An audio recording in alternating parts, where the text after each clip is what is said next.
Halo, Assalamualaikum warahmatullahi wabarakatuh. Ketemu lagi dengan Insan Tutor, channel nomor 1 itu bermula. Baik teman-teman, masih di tempat yang sama. Dan ini ada pertanyaan. Ini nanti teman-teman kembangkan sendiri ya. Saya kasih tahu sedikit jawabannya, teman-teman kembangkan sendiri. Karena kalau dijelaskan secara detail banget, justru akan membuat teman-teman makin pusing, makin bingung ya.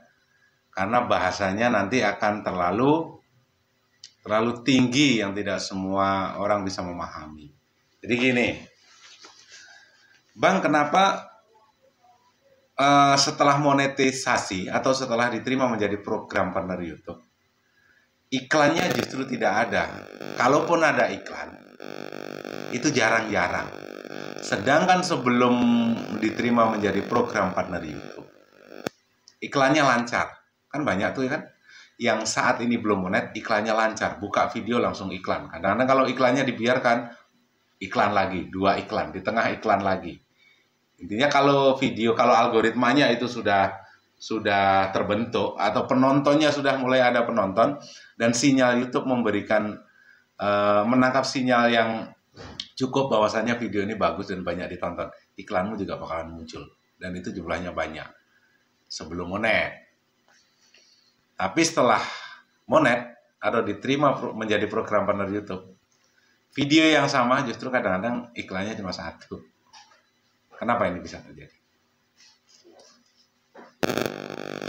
YouTube is business. YouTube adalah bisnis. Ini.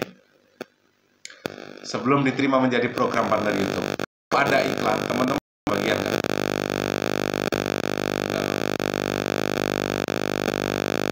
itu masuk ke mana? YouTube lah Bang. Nah, itu dah. Keuntungannya berapa? Ya 100% masuk YouTube. Duitnya digunakan untuk apa?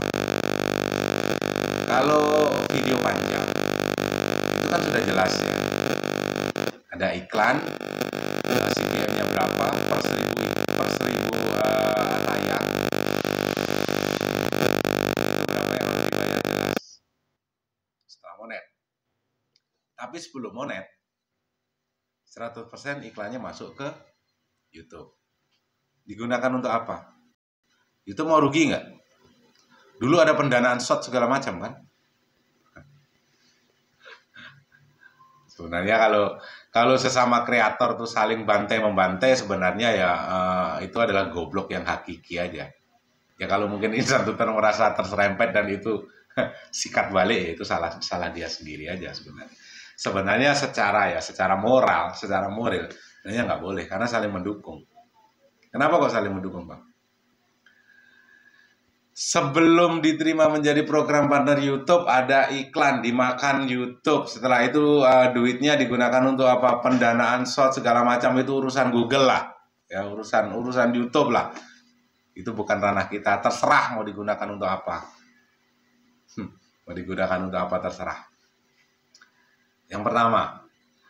Terus algoritma ya. Algoritma itu prinsip kerjanya hampir sama. Semua perusahaan hampir sama. Mau perusahaan apapun, mau perusahaan ojol kayak ojek online, kayak Subscriber, ada yang ojol ya. Nanti tolong komentar di kolom komentarnya Insan Tutor ya. Subscriber yang berprofesi sebagai ojol, dan ini kamu punya pengalaman sesuai nggak apa yang disampaikan oleh Insan Tutor ya. Algoritma baik ojol, intinya adalah perusahaan teknologi yang bermain dan menerapkan konsep algoritma, prinsip algoritma. Yang pertama, saya ambil contoh. YouTube belakangan. Ojol. Ojek online ya. Pakai algoritma? Iya pakai. Misalnya di suatu lokasi, di suatu tempat ada 5 orang ojol, ya.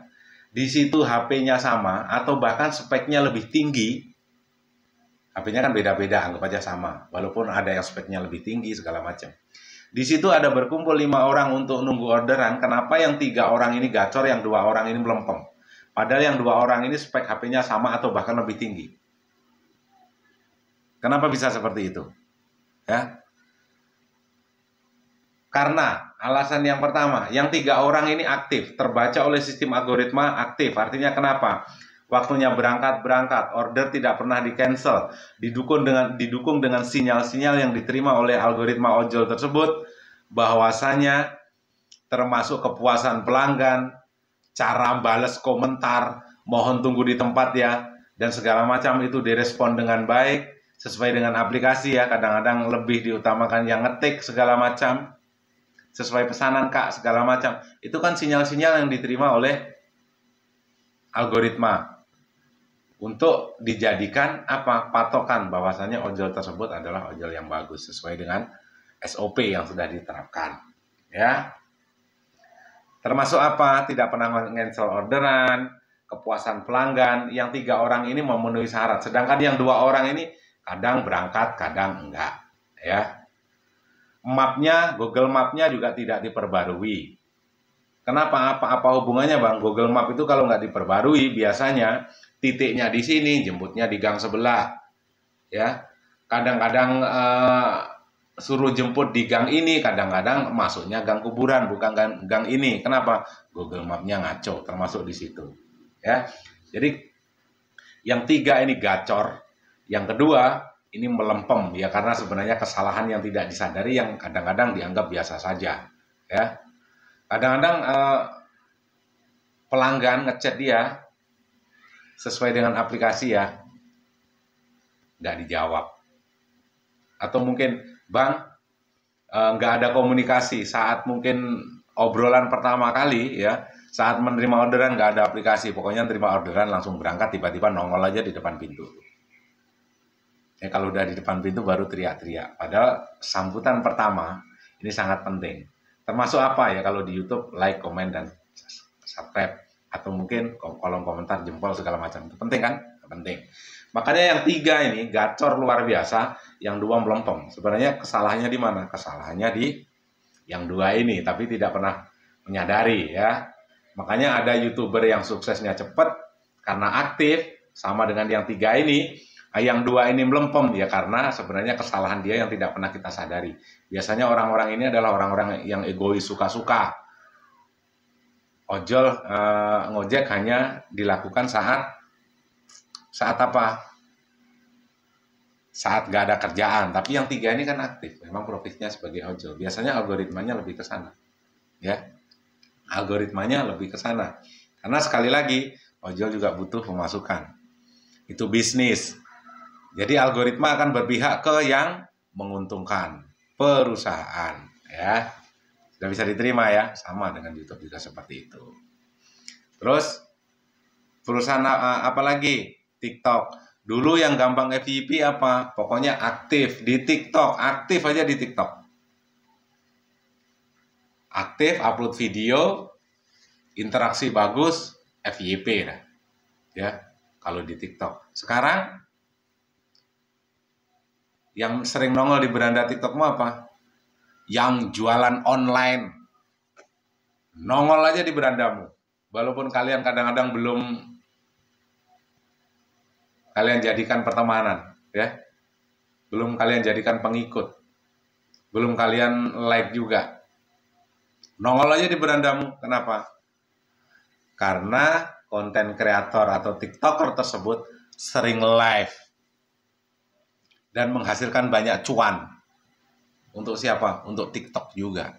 Akhirnya kenapa? Apapun yang terjadi, kamu kenal atau tidak kenal, ada di kontakmu atau tidak, nongol aja di berandamu. Karena jualannya bagus. Ya. Sudah bisa dipahami ya?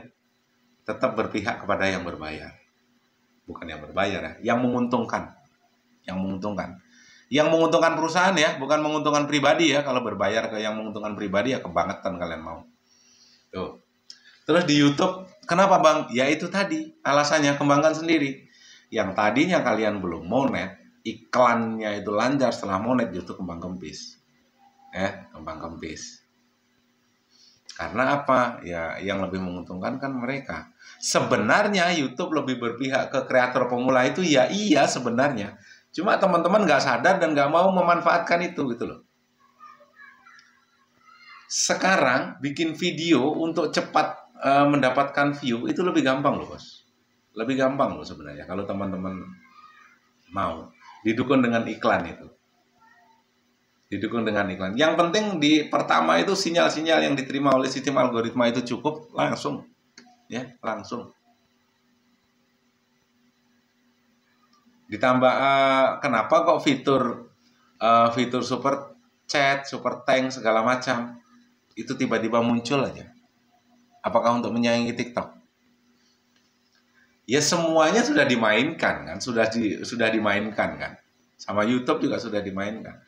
Ini yang belum monet sudah dapat iklan, artinya pendapatan yang sudah monet pasti jatuh. Ya, pendapatan yang sudah monet pasti berkurang karena ada yang belum monet dapat iklan, ada iklannya supaya Google punya keuntungan lebih gede. Bongkar sudah, ya, sikat sudah. Jadi pendapatan iklan yang sudah monet akan berkurang karena juga akan larinya ke sana. Sistemnya gimana? Nggak usah diurusin, itu urusan YouTube. Kita nggak usah sok tahu ya.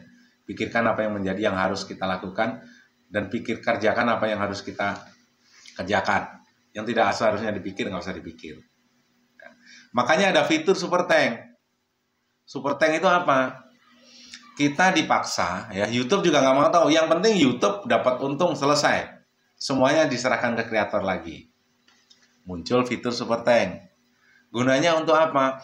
Supaya pemilik channel, supaya kreator itu bisa menjalin komunikasi, bisa ada hubungan ikatan emosional antara kreator dengan subscriber.